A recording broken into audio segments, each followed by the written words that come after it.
people are a lot friendlier than they'll have you believe. The news is designed to tell you what is happening, and generally what is bad is what's going to make news, but not everything is bad.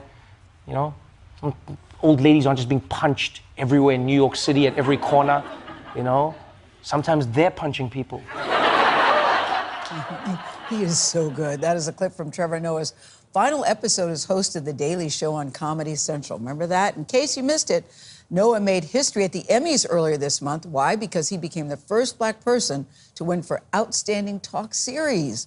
Now, as part of our Road to the Grammy series, we talked with Trevor, who was getting ready to host the 66th Annual Grammy Awards this Sunday for the 4th year in a row. He's that good. They keep saying, "Come on back, Trevor," and he says yes. We spoke about whether he still gets nervous, and we'll talk about that, but we want to start with his historic Emmy win.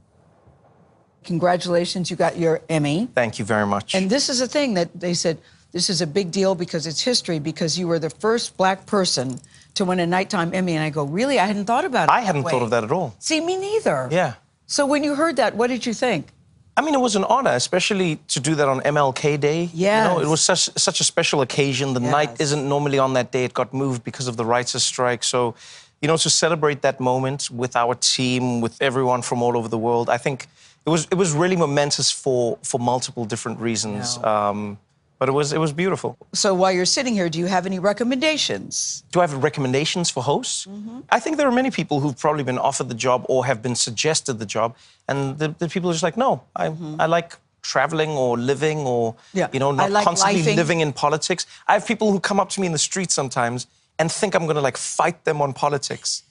Yes, it's one of the funniest things that'll ever happen to me. Someone will just come up to me and scream something political. And I'm like, I'm eating shrimp. I don't mind.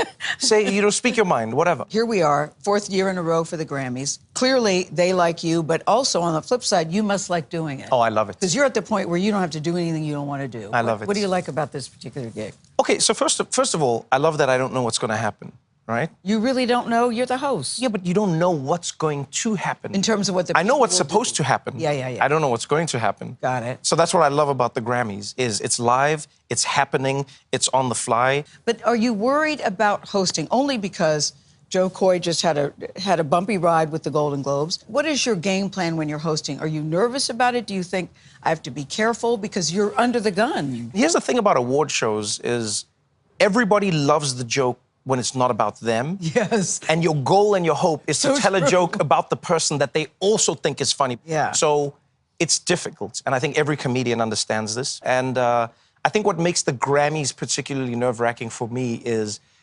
like, these are superstars. Yeah.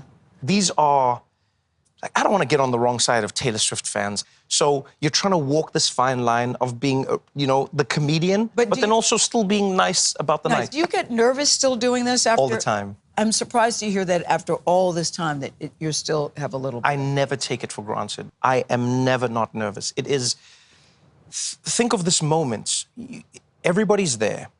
You have an idea of what you would like to do. You've never practiced this with them. Yeah. You know, this is not like creating music where you get to play the music for people and there's a, you know, there's an understanding and no, there's no rule. Yeah. Some people are not having a good night, some people are having a good night. Yeah. You don't know how it will go. And as the night progresses, the mood changes.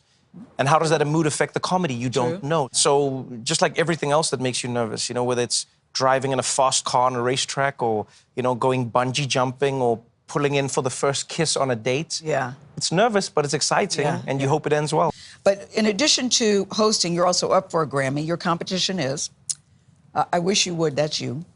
I'm an Entertainer, Wanda Sykes. Selective Outrage, Chris Rock, and that's about him too. Someone You Love, Sarah Silverman. What's in a Name, Dave Chappelle. Who are you rooting for? You know what, I'm going to say I'm rooting for me. Yes. I think Me has done a very good job with this special. And I would like to thank Me. And I would like to thank Me. No, can I tell you, every single time... They're all great. Every single time those names are read out, yes, I always have to take a moment because I sometimes forget that just a few years ago, I was in South Africa doing comedy in places nobody knew of, with comedians that nobody's heard of. Yeah.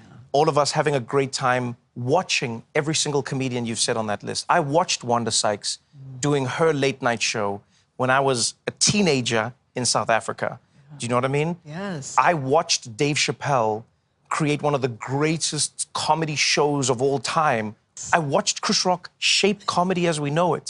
So to be in the same category Now you're as in these their people, class, yes. it's, you know, I would not ask to be in a better group of comedians, and I'm truly, truly honored to be in it. Trevor Noah cheering you on. I'm you so so much. excited. I'll be there at the Grammys too. Yes, yours. Can I tell I'm you, on the if red there's one carpet. thing, if Yes. there's one thing you do, I don't know how. Gayle King has an ability to pop up everywhere That's not- in the world That's not where a thing is happening, interview the people that it is happening with, have a full understanding of what's going on, and then somehow still be back here at the show the next morning. I will be in bed in another country or in another city, and then I will you be will on pop TV up. in the morning, yes. And I'm like, how, Gayle? Liquid cocaine. Highly recommended. Cheering you on, Trevor Noah. Cheering you on.